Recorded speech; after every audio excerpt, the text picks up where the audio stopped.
Still at the Iwopin Jetty, and it's about 9 o'clock. 9 is the departure time for boats heading to Ekpe and Ilagbo. I'm seated on one of the boats which is going to Ekpe with Nuru and Sunday. Both Nuru and Sunday have been telling me about the workings of the boat. Nuru is the driver.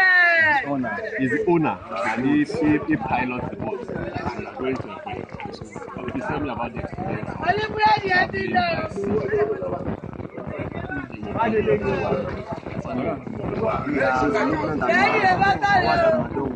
Hours,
the road is very, very, very good.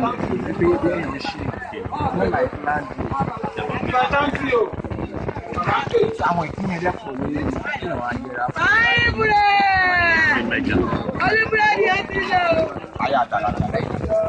Thank you very much.